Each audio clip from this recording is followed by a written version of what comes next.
Welcome once again, everyone, to Why Should We Care About the Indo-Pacific? Brought to you by IEJ Media and our sponsor, Bauer Group Asia. We'll tell you more about them later. I'm Ray Powell, the former military officer in California. That's Jim Caruso, the former diplomat in Arizona. Jim, how are you? All good here. I'm very excited about speaking to our guest today. As am I. We're really honored to be joined by Member of Parliament from Taiwan, Wang Ting-yu. He recently was in Washington, D.C. for the inauguration of President Trump. He is back in Taiwan, and we were drawn to him by something that he posted last month after a shadowy cargo ship dragged an anchor across a submarine cable off of Taiwan. And he posted, Beijing's deliberate sabotage of undersea cables is a blatant gray zone tactic that endangers global security. Now, this ship was flying two different flags during its time there, one from Cameroon and another from Tanzania. It had a couple of different names, variations on Shun Sing 39, and probably at least half a dozen different registration numbers, depending on who's counting. So, Mr. Wang, why should we care if China is sabotaging Taiwan's submarine cables? Okay, first of all, I would like to say hi to you guys. It's an honor is on mine to be here to introduce my country, Taiwan. The Strait, the coercion we confront. About the undersea cable, it's just one of those coercion phenomena. You know, Taiwan, we have, I cannot provide you precise figures, but we have around 7 to 14 sea cable to connect Taiwan to the world, to Japan, to United States. So it's provide the convenience for internet or communication. During the war, that will be one of the channel for C4ISR. So now in China or Macau or Hong Kong, there are more than 21 cargo ship, and we call that cargo ship flag of convenience. They are using the other countries' flags, and they don't transport cargos. Those cargo ships, they don't have business to do. The only thing they are doing, just go around Taiwan, or sometimes they will be deployed in Baltic Sea, North Europe. And they go around there, and the route they are sailing all connect almost precise to the undersea cable that Taiwan we are using to connect Taiwan to the world. And recently, actually, for the past 3 years, there are several times our undersea cables they are dragged to cut off by China's FOC. So it's extensionally or intentionally to cut the cable. But according to our Coast Guard, according to our investigation, those 21 flag of convenience cargo ship, they are doing this on purpose. So we have sent notification to those cargo ships. They are forbidden to sail into our territory waters. And just during the time we are discussed, there are two of this kind of cargo ship. They are floating in our territory waters, and our guys in Coast Guard, they are dealing with that. Wow. So can you explain, Mr. Wang, what is the purpose of cutting your cables now? It's not war right now. So what are they trying to accomplish? First, I think we are at war, because it depends on how you define the military conflict. The cyber attack, 1.2 million every day, at least. And I only provide the figures that official website 1.2 million times per day. And if we plus academic institute or science industrial park like TSMC industrial park, that will be much more than that. And hybrid warfare, those disinformation and those gray zone coercion, that happens every day. And every week, they have joint force drill go straight through Taiwan Strait. So those military, or we call maritime police activities, joint force activities, hybrid warfare, or cyber attack, it's our daily life. It's our daily life. My house just across Tainan Air Force Base. Tainan is south part of Taiwan, our first capital in Taiwan. The Air Force Base, even my son from kindergarten, that's 10 years ago, when we hear the thunder like jet engine start, even my son knows PLA come to harass our ADIZ again every day, in the morning, in the midnight, every day. So why they are doing this? First, they are doing this to investigate the condition, the undersea environment. During the peacetime, they're using this FOC cargo ship to investigate very complicated undersea environment in Taiwan Strait, especially northeast. Taiwan, northeast area is Miyako Strait. Taiwan and Japan, they have Miyako Strait is a choke point. China, their submarines, their fleet, they want to penetrate the first island chain. Miyako Strait and the Bessy Channel will be the only two choices. So they do undersea investigation. Second, it's one way of hybrid warfare we call psychological effect. They're using that to try to intimidate Taiwanese people. We can cut you off. We can cut your connection to the world. So in my government, we have invested a lot of resources for the backup resources. But I can ask, what is that? But even they cut all the undersea cables, we still can provide fundamental, crucial communication between Taiwan and our remote islands and Taiwan to our allies. So why they are doing this? They are doing this for years. Secondly, they are doing this to investigate during the peacetime, and when the conflict comes, they can do that using military way, more efficient. And during the peacetime, they are doing this for psychological effect, try to intimidate Taiwanese people, because they don't have enough capacity to conquer Taiwan. If PLA launch a full-scale invasion, I can assure you they are going to fail. They are going to fail. They don't have enough amphibious capacity. They don't have enough training program to conquer Taiwan. But if Taiwanese people feel helpless, feel isolated, and if we lose our spirit to defend our country, that's the only way China conquer Taiwan. That's really, really interesting. Mr. Wang, I'd like to follow up on a couple of things. One is, I'm a former military officer, and I have been to war. And I have also been to Taiwan recently. And it feels quite different from the kind of war that I have been to, right? Nobody was walking around in Kevlar, and no people were not carrying weapons. There were not shells being launched at the military bases, and yet you say that Taiwan is at war now.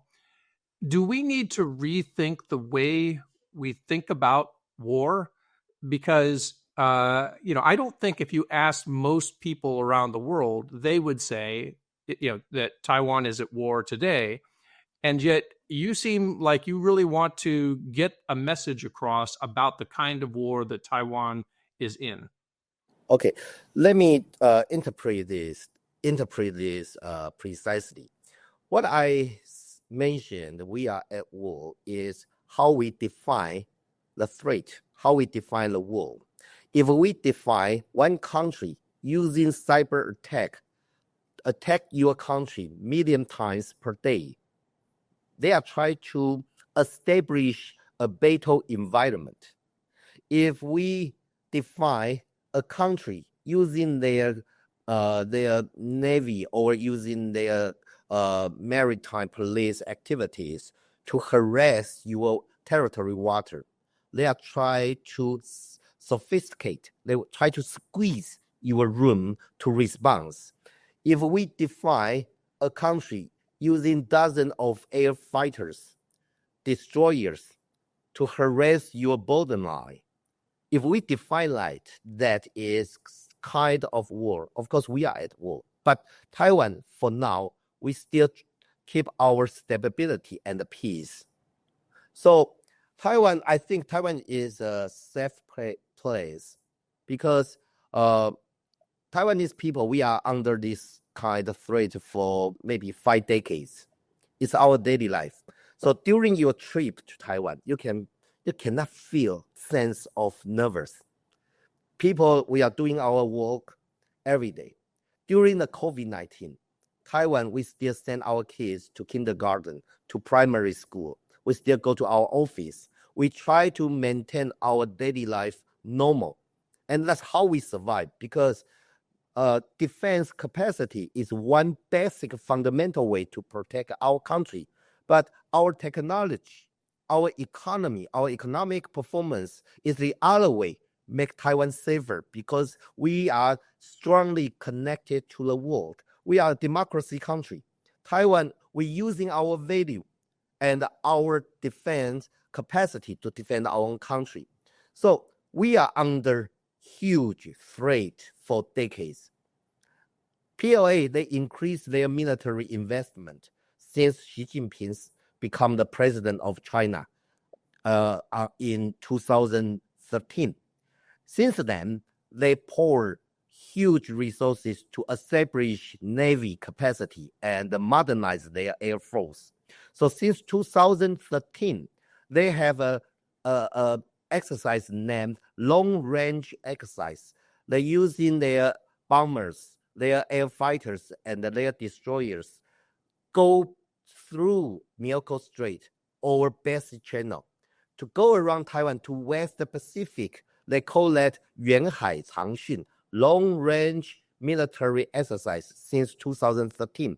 So during at that year, the precise year, only 2 times in 2013.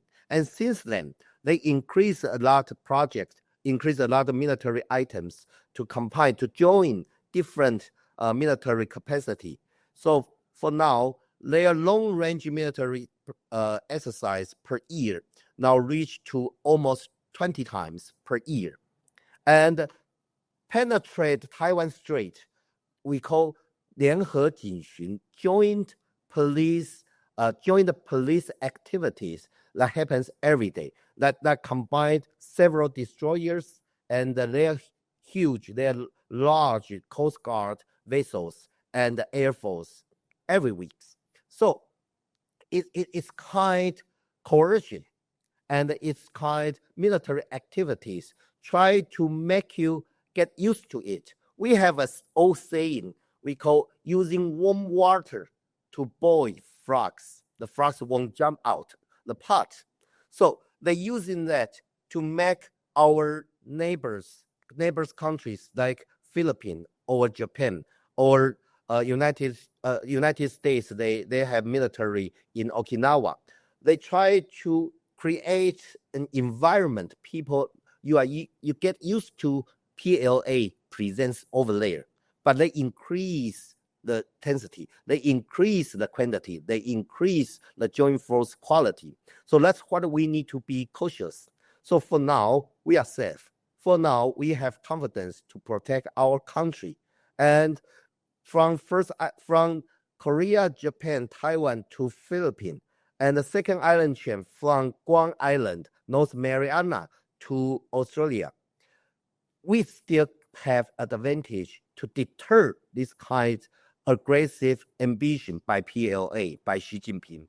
But if we don't cooperate, we don't work like a team, if our democracies don't work together, China, they are trying to separate each other. They try to isolate Philippines. They try to isolate Japan, Korea, and Taiwan. So for now, it's very challenging situation. Korea, they have a central power vacuum situation for now. Their president has something wrong. I don't want to criticize my neighbor country. And Japan, the cabinet, they are minority government. It's quite difficult to commit something overseas. And the Philippines, their president and vice president has some issue there. So in Taiwan, we are under a challenge from different kind of party, and all these regional political situation. If you take a look into it, you can see China factors inside of this. So even in United States, you are just transition peacefully because we are democracies. So all these power changing in first island chain and the democracy allies, I have to say it's we need to be extremely cautious for the situation for now.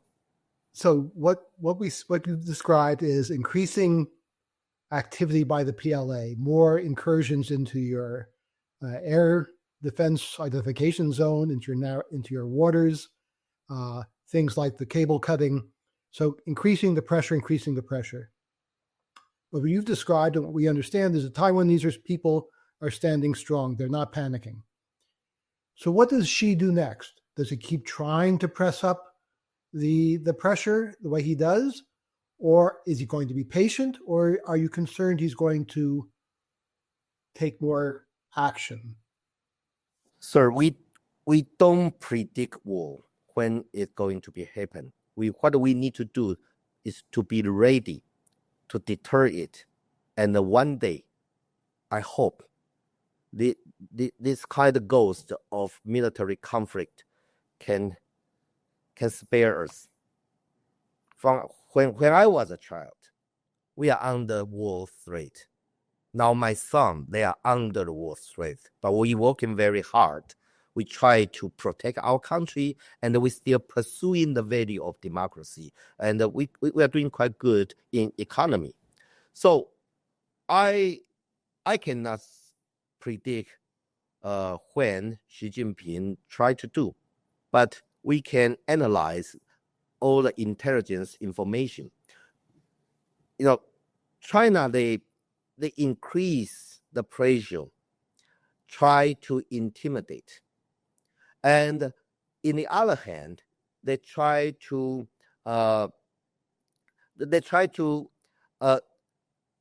grow some collaborator inside my country, even inside of Japan, inside of Philippines. So we call it two-hand strategy. One hand use military coercion to make you fear, to scare you. And the other hand use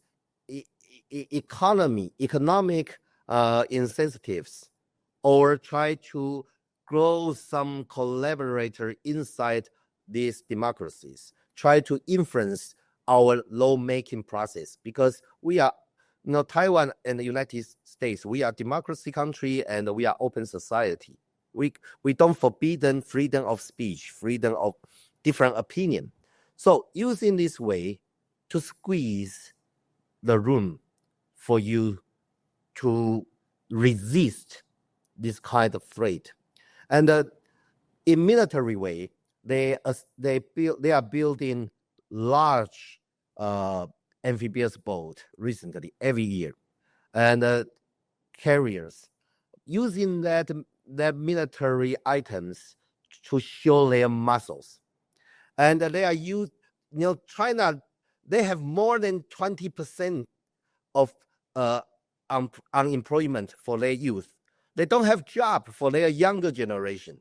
They don't have money for the bank to provide people withdraw money from banks. But they provide a lot of money, try to lure Taiwanese people, Philippine people, Japanese people. If you follow their instruction, you can get the loan, even for free. You can create your career, your business in China. They will give you money. They will give you incentives. So we call that two-hand strategy. One is stick, one is carrots. So now they increase the heat of military exercise because their economy is terrible. They don't have enough carrots now. So they use the military to make up the gap. So I cannot say what Xi Jinping tried to do, but according to Xi Jinping's statement, first, he wants to make China to be regional superpower during PLA 100-year anniversary. That means 2027. 29, 2029, PLA going to celebrate their 100 years anniversary. And Xi Jinping gave his personal order to make China become single solo superpower in this region. That means China can exclude foreign interfere. That means United States. Second, they try to reach some historical milestone because Xi Jinping is the first one in CCP's history, the third term president. Even Deng Xiaoping, he didn't dare to do this, but now is Xi Jinping's third 5 years term, and he want more. So before his fourth 5 years term, that means 3 years later from now, he need to accomplish some kind historical credit. That's Chinese, that's Oriental philosophy. He need to perform something to persuade CCP central executive member to allow him become almost forever king of China. And inside of China, the economic performance is terrible, it's lousy. So there are some challenges inside of CCP. That's why Xi Jinping recently tried to strengthen domestic control to their own society. So all these phenomena we can wild guess. Xi Jinping has his own pressure to accomplish something or to create some conflict to make him successfully persuade CCP, allow him fourth term for his presidency. So all this information and the military activities and their strategy in South China Sea, in Taiwan Strait, in East China Sea, match all these informations explanations. So, Mr. Wang, you were recently, as we said, in Washington, D.C. for Donald Trump's inauguration. And obviously, while you were there, you were able to have some meetings. And Taiwan's defense requires a lot of support from the United States.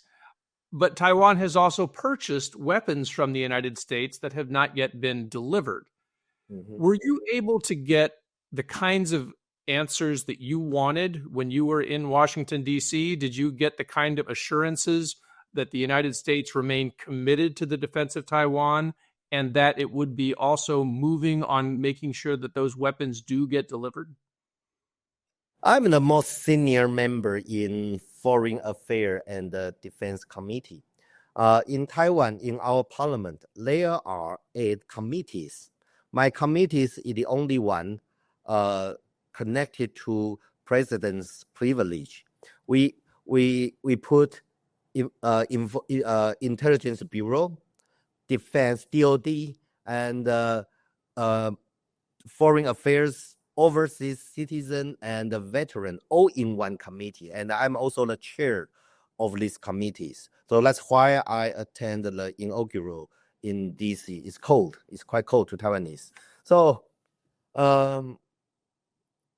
there are more than 20 billions US dollars arms sales need to deliver to Taiwan and still postponed.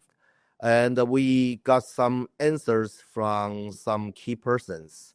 And I believe our capital friends, they are working very hard to fulfill those items we have purchased, because to modernize Taiwan military equipments is one way to deter PLA's ambition.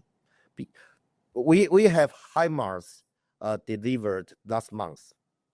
Once HIMARS delivered, if you were commanding general of PLA, maybe you need to rewrite your full-scale invasion program. And once you rewrite your program, you need military exercise to verify if that program works. Then revise it, then exercise, then revise it. So to deliver those modern equipments is quite important. Our M1A2T major battle tank has been delivered last December. And that's good. That's good news, because if China tried to put some big guys on their transportation boat, they need to recalculate what they are going to meet. But there are more than 20 billions we have paid, but we haven't got those items. So our DOD has very closely cooperation with Pentagon, and I believe our Capitol Hill's those friends, they are working on this Tiger Team 2 or something like this. And I have to say, to protect Taiwan, we think it's our own responsibility. Nobody will or should rely their families on somebody else's shoulders. We are under threat. To protect Taiwan is our Taiwanese, our responsibilities.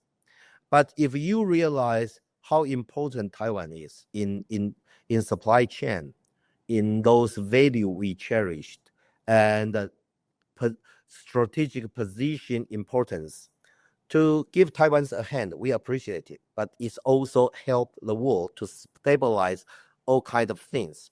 So our former president, Tsai Ing-wen, she decided to extend our mandate military service time from 4 months to 1 year.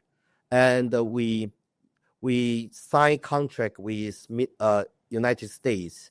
We take American training program to train our rookies. And we have a lot bilateral cooperation project still going on. 2 years ago, we only sent platoon level to Hawaii, to United States.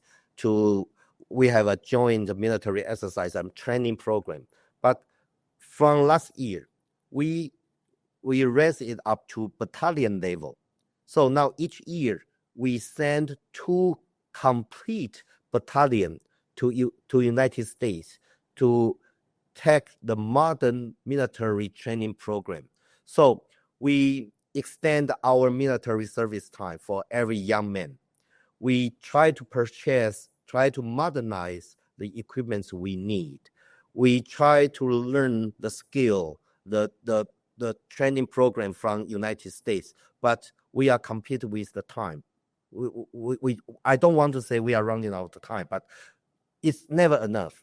So those items we have purchased, and those items we need, and the United States have them approved to sell to Taiwan, to equip Taiwan. We need that. And we need joint force military exercise because we have all kind of commitment from our allies. Solid like a rock. But commitment cannot become capacity. We need to, Taiwan military, we don't have experience, multiple allies military training program. We don't have that. Now our battalion to Michigan, to Hawaii, we can have some program to join some multi countries military exercise. That's good. But in Taiwan, this environment on sea, under the sea, or in the air, or on the island, we need more bilateral military exercise to verify those commitment, those principles, those program, if that works, if they need to be revised. That's what we need now. So I'm a recovering diplomat, so I have to ask a diplomatic question. Is there any way to resolve the differences between Taiwan and the People's Republic of China? Or is this going to be the best case scenario? Is this continued pressure? Is there some way to agree, have a one China and have a separate Taiwan? Your answer question is quite difficult to analyze it because the problem is not on Taiwan, it's on China. Taiwan, we vote for our president, our legislator, our city councilman, our governor, our mayor, even village leader. We using direct vote.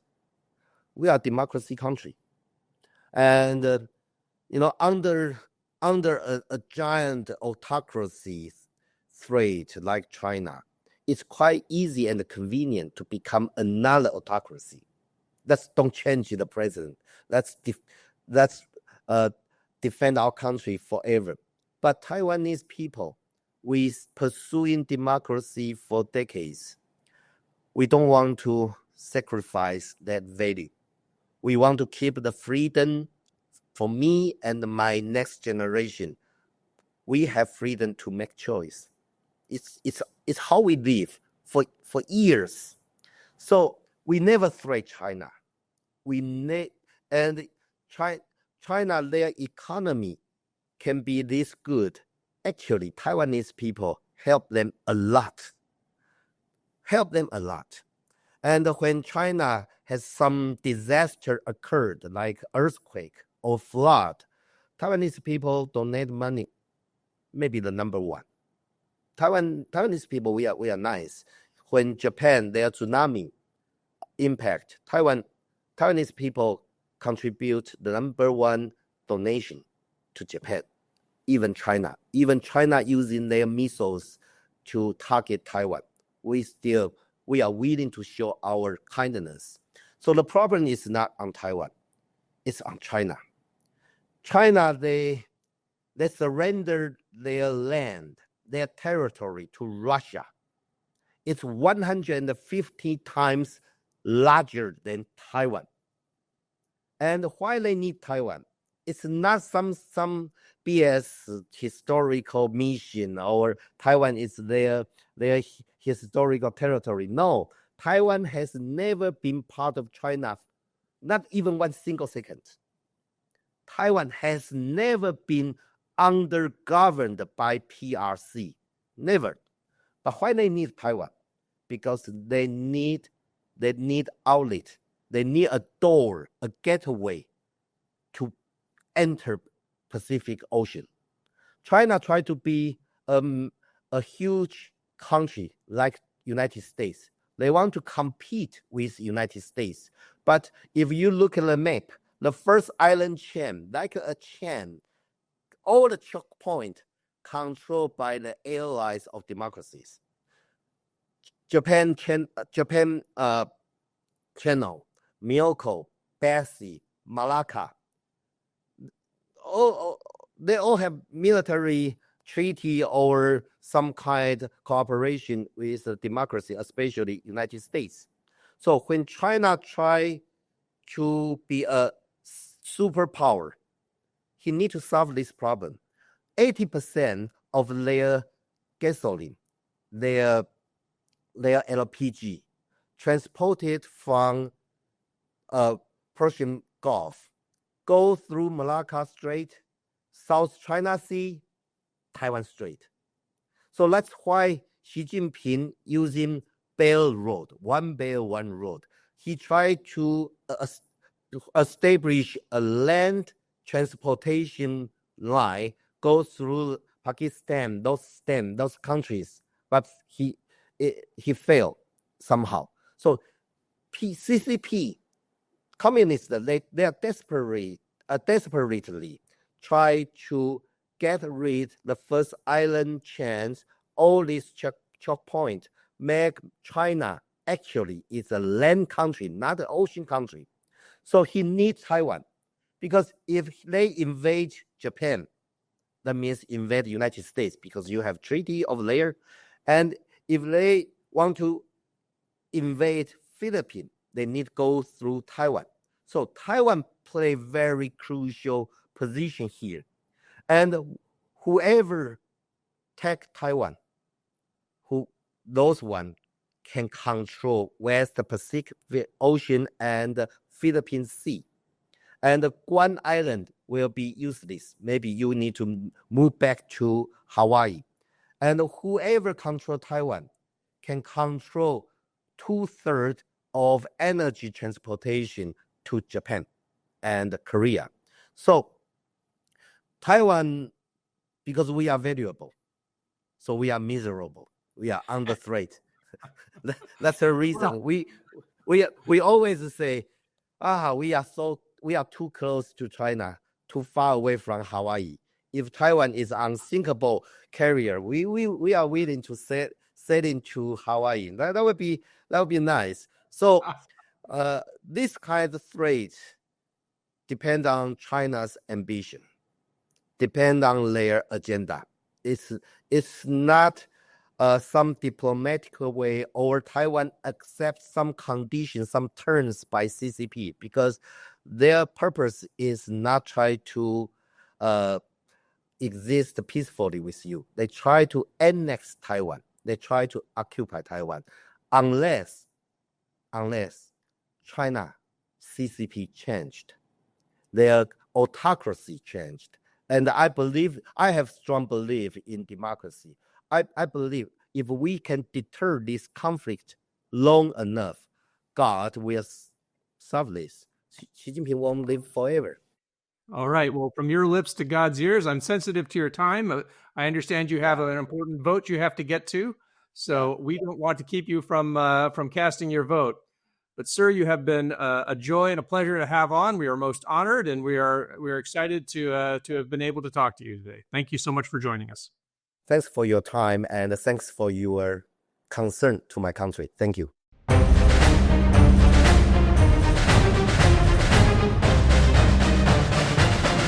Well, Jim, that was so the thing that really got me interested in Mr. Wang in the first place, and why I reached out to him for this, was, of course, I've been tracking these cable incidents, and that, starting with that particular ship that had the different flags and the different names. I've been tracking several other ships off of Taiwan, and there really is a phenomenon going on with these shadowy ships and these flags of he called them flags of convenience. That's a common term in the parlance, if you will, that the easiest places to register a ship are the ones that are least likely to sort of oversee what you're going to do with that ship, right? They've got very low standards. So Tanzania, Cameroon, they've actually, some of the ones I've been tracking recently off of Taiwan are Mongolian flagged.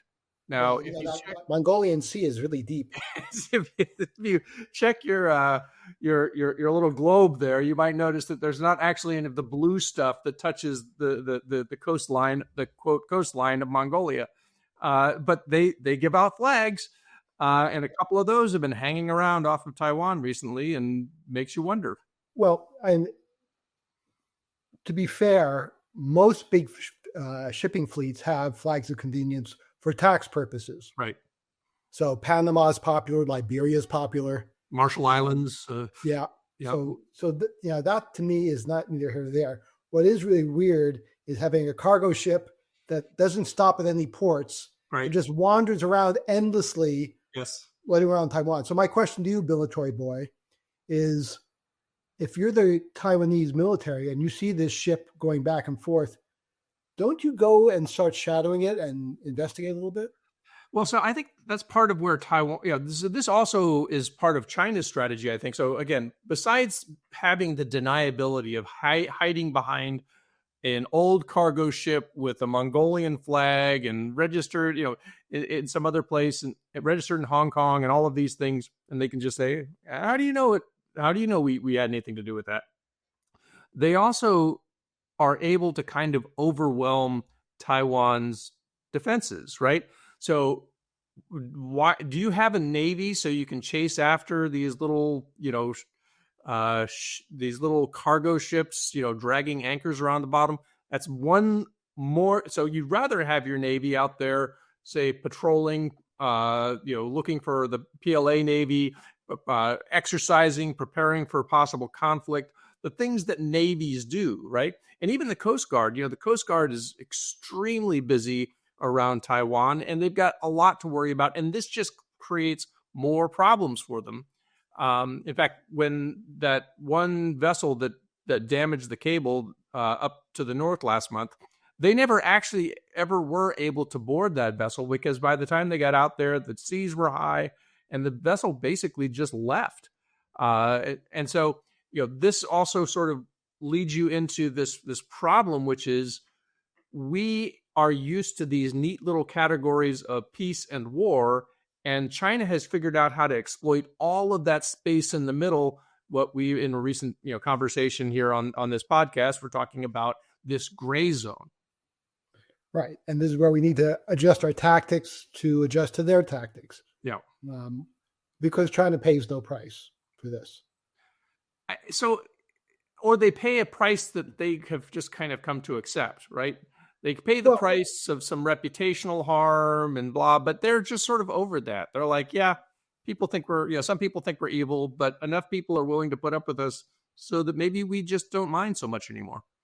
They really don't seem to. And in fact, it hasn't affected their ability to invest. It hasn't affected their ability to trade. And it hasn't affected their ability to scare the crap out of people. Yeah. So, and I would say they've paid basically no price. Now, there is one price that may be paid here. Mr. Wang kept referring to Taiwan as a country. Yeah. I don't know how President Xi will take to that. I think that I think that there is a certain amount.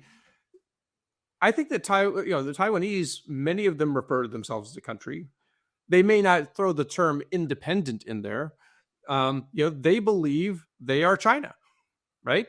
There is one China. It happens to be them, and maybe the mainland China is a province of their China, right? So I think that the term probably doesn't. What Beijing is sort of hard.